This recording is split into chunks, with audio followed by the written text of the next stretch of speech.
잠언 필사 5일차입니다. 오늘도 하나님의 말씀으로 솔로몬의 지혜로 큰 은혜를 받으시는 시간 되시기 바랍니다. 잠언은 1장부터 9장까지는 이 사람들에게, 세상을 처음 살아가는 사람들에게 15강화에 대해서 나옵니다. 그러니까 하나님 앞에 어떻게 하면 내가 큰 복을 받을 수 있는지, 어떻게 하면 그 복을 받을 수 있는지에 대해서 지혜로 설명을 해 놓은 부분입니다. 그래서 우리가 강화, 첫 번째 강화는 그 부모의 그 훈계를 순종하면서 악인의 유혹에 대한 거부에 대해서 우리가 얘기를 했었고요. 이 강화에서는 지혜가 마치 의인화돼서 대로에서 이렇게 막 외치는 거죠. 자꾸만 거만한 거에 집착하지 말고 자기에게 집착하지 말고 내에게 좀 들어라. 나한테 와라. 이제 어제는 3강화였습니다. 3강화. 3강화는 지혜를 참으로 추구하게 되면, 그러니까 지혜를 내가 진리로 여기게 되면 나에게 오는 축복, 연속적인 축복에 관련된 얘기죠. 오늘도 3강화입니다. 오늘은 3강화 후반부 얘기가 되겠습니다. 그래서 아까도 얘기 드리다시피 지혜를 내가 진리로 추구하고 복을 받게 되는 그 얘기인 거죠. 그래서 잠언 2장 9절에 보시면 그런즉이라고 잠언 3강화의 앞에 상반부랑 이어지는 이 어구가 붙습니다. 그런즉, 이게 어떠한 그런즉이냐? 그러니까 어제 생각해 보시면 마지막에 정의의 길을 보호하시며 성도들의 길을 보존. 그러니까 성도라는 게 잠언에서 유일하게 이 부분에서만 나옵니다. 딱 한 번 나오거든요. 그 성도가 구약에서는 하시드라 그럽니다. 구별되었다라고 얘기를 하는 거죠. 신약에서는 하기오스, 구별된 자, 즉 그리스도 안에서 거룩하여지면서 세상과 다른 삶, 구별된 삶을 사는 존재인 거죠. 세상에서 그냥 아무 생각 없이 있으면 결국 악한 마귀 사탄의 생각에 휩쓸려 갈 수밖에 없는데, 내가 예수님을 통해서 나는 너와 다른 존재다라는 걸 보여주는 거죠. 거룩하여지면 구별된 삶을 살아갈 수 있는 게 바로 성도라는 것입니다. 그래서 그 성도들은 공의와 정의와 정직 곧 모든 선한 길을 깨달을 것이다 라고 얘기하는 것이죠. 여기서 선한 길이라고 하면 선한이라는 원어가 히브리어가 토브라 그럽니다. 뭐 결실이 좋다, 즐겁다, 뭐 토브 카페도 있잖아요, 그죠? 아름답다, 뭐 여러 가지 뜻이 있는데, 선한 길, 결실이 좋은 길을 깨닫게 될 거다. 자녀가 내가 우리 애 잘 키웠다라는 건 언제? 나에게 즐거움을 줄 때. 선생님이 아이를 가르칠 때, 야, 내가 그렇게 열심히 가르쳤다. 그 선생님의 가르침을 제자가 잘 받아들였을 때. 하나님이 우리를 창조하셨는데 하나님의 뜻대로 우리가 잘 살았다. 그것이 바로 선한 길, 토부, 결실이 좋다라는 거죠. 여기서 길이라는 단어가 굉장히 오늘 많이 나오는데요. 길이라고 나오면 이거는 그냥 눈으로 보이는 길뿐만 아니라 내 삶의 태도, 삶의 방식을 뜻하는 게 바로 길이 되겠습니다. 10절로 가시죠. 곧 지혜가 내 마음에 들어가며 지식이 내 영혼을 즐겁게 할 것이다. 지혜, 지식, 마음, 영혼을 즐겁게 한다. 잠언 오늘 보시는 말씀이 주체가 누구냐는 거예요. 내가 기뻐하는 그 주체가 나냐. 그러니까 내가 좋아하는 음식을 먹어서 그건 약간 순간적인 쾌락에 의해서 내가 좋은 거죠. 그 쾌락이 사실 계속 이어지면 어떻게 돼요? 비만이 됩니다. 그죠? 내가 좋아하는 음식을 내가 계속 먹으면 안 돼요. 그 쾌락 순간순간만 쫓는 것이 아니라 내가 계속적으로 내 영혼을 즐겁게 할 수 있는 그것이 무엇이냐라는 거죠. 시편 64편은 그래서 그것을 이렇게 표현합니다. 나는 여호와로 말미암아 즐거워한다라는 거죠. 여호와로 말미암아. 어제도 제가 그 어구 설명 한번 드릴 때 얘기 드렸지만 여호와라는 단어가 나오면 삶의 계획, 그러니까 내 인생을 계획해 놓으신 하나님이란 뜻이에요. 여호와. 나를 계획해 놓으신 그분의 뜻대로 내가 가야지만 비로소 즐거울 수가 있다라는 거죠. 11절로 넘어가시겠습니다. 11절 가시면 근신이 너를 지키며 명철이 너를 보호할 것이다. 근신이라는 단어는요, 계획, 분별력이라는 뜻을 가지고 있고요. 명철이라는 뜻은 분별력, 이해력이라는 뜻을 좀 더하고 있습니다. 그러니까 어쨌든 분별이랑 관련된 얘기인데 조금씩 다르죠, 그죠? 근신과 명철. 그래서 그 근신과 명철을 내가 가지면 악한 자의 길과 패역을 만한 자에게서 건져, 그러니까 나를 보호해 주신다라는 거죠.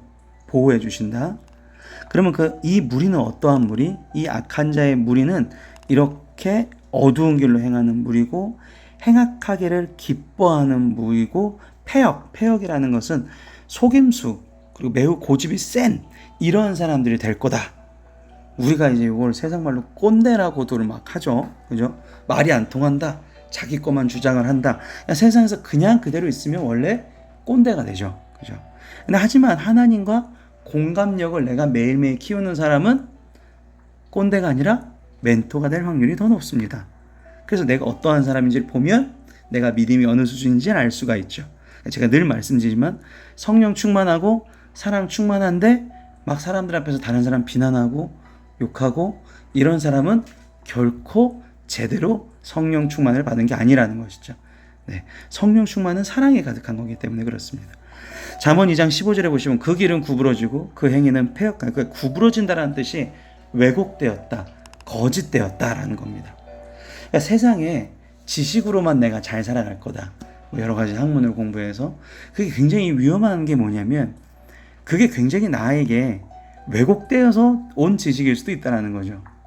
우리가 요즘에는 뭐 성경보다 SNS나 페이스북이나 인스타그램이나 뉴스를 더 많이 보는데 사실 저도 목회자로서 가끔 볼 때마다 이건 말도 안 되는 정말 잘못된 보도다라는 것들도 막 볼 때가 있고 잘못된 지식을 우리가 책으로 볼 때가 있단 말이죠. 지식만 가지고는 세상을 정말 살아갈 수 없습니다.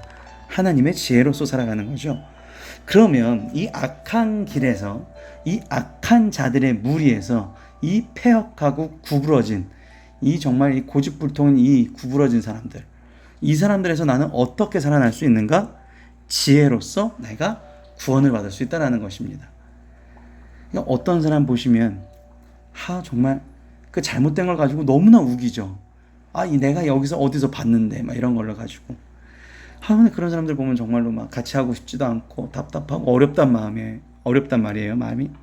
그러면 그 와중에서 내가 뭘 구해야 되느냐? 지혜를 구하시는 거죠. 지혜를 구하시는 것. 우리 목사님 맨날 기도하라 그래 라는 게 아니라 정말 그것만이 내가 그들의 그 사고방식에서 그들의 그 생각하는 범위 안의 지식에서 내가 벗어날 수 있는 유일한 길이기 때문에 그렇습니다. 여기 보시면 두 가지 예를 들었어요. 음녀와 이방계집. 음녀가 히브리어 뜻으로 곁길로 가다라는 뜻을 가지고 있습니다. 이방계집은 색다른 이라는 뜻을 가지고 있어요. 제가 늘 얘기 드리잖아요. 성령 사역한다고 막 뭔가 신기한 거 좋아할 필요가 전혀 없다라는 거죠. 우리 이단들이 하는 방법 중에 그런 거죠. 뭔가 신기해. 근데 그 신기한 걸 따라가다 보면 곁길로 가 있죠. 제일 하나님이 우리에게 원하시는 건 뭡니까? 하나님을 닮아 있는 모습입니다. 그건 어떠한 기적보다도 더 중요한 일인 거예요. 기적보다 더 큰 기적인 거죠. 감이 부족한 내가, 이 죄투성인 내가 하나님을 닮아갈 수 있다라니. 그게 예수님을 통해서 가능했고 성령님을 통해서 매일매일 내가 소통하면서 그렇게 닮아가는 것이죠. 가장 중요한 거는 그래서 솔로몬이 선악을 분별할 수 있는 지혜를 달라고 했던 게 그 솔로몬은 원래부터 똑똑했던 것 같아요. 그죠? 제대로 구한 거죠. 2장 17절 그는 젊은 시절에 짝. 이게 무슨 뜻이냐면 젊은 시절 짝이라는 것은 이제 하나님 안에서 이제 언약된 사이라는 거죠. 그러니까 나와 연관이 있는 사람이에요. 우리가 결혼을 하면 법적으로 동사무소 가서 신고를 하고 모든 가족에게 알리고 내 지인들에게 알린단 말이에요. 그게 결혼식이죠. 그죠?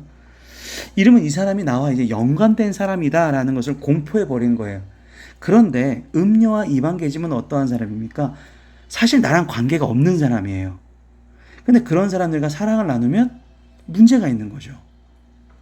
나는 나와 연관이 있는 사람과 사랑을 나누는 것이 맞습니다. 근데 그 사람은 나랑 상관없고 도리어 그 사람은 나랑 악한 길로 끌고 가는 사람이에요. 여기 보시면 18절에 사막, 수월의 길로 끌고 가는 사람인데 내가 그 사람과 연관을 맺으면 어떻게 된다? 그럼 큰일 나요. 큰일 나. 어떻게 큰일 나요? 19절에 보시면 누구든지 그에게로 가는 자는 돌아오지 못하면 또 생명길을 얻지 못한다라고 그랬죠. 생명길이 없다라는 것은 영적인 사망 상태를 뜻합니다. 조심하셔야 되는 거예요. 그래서 누구를 만나고 누구와 얘기하고 그 얘기하면서는 사실 생각이 나눠지는 단계인데 조심하셔야 되는 거죠.